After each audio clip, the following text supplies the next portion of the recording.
Day 4 of me actually getting my fiction book done. One of my intentions when I start the actual writing process is I want to feel like I'm playing connect the dots. And I thought that I would use the hero's journey and the main bullet points of the hero's journey to be my quote unquote dots.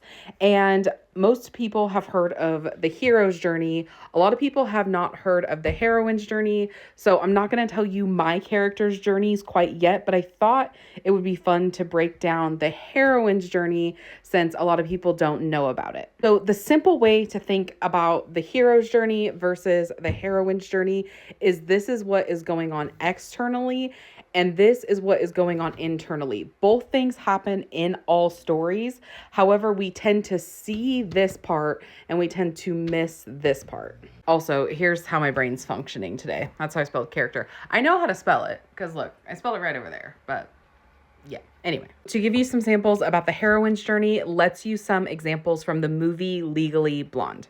Separation from the feminine. This is when Elle and Warner break up. Identification with the masculine. This is when she decides to go to law school. Road of trials. Getting into law school. Finding an illusory boon of success. This is when Elle gets into law school, runs into Warner, and he is with Vivian. Awakening to feeling of emptiness.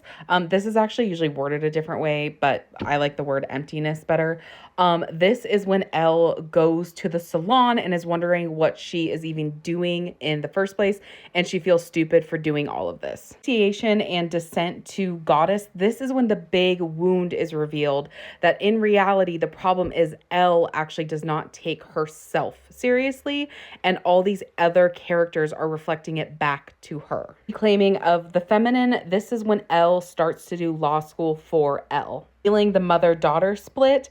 This is when Elle and Vivian actually make amends. Healing the wounded masculine. This is after Elle and the professor have their falling out, and Elle decides to go back and represent Brooke anyway. Lastly, the integration of the masculine and feminine.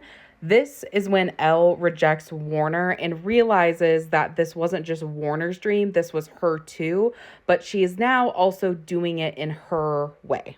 So this is everything I'm going to do for today, break down my character's hero and heroine's journey, and then tomorrow I am going to start the writing process.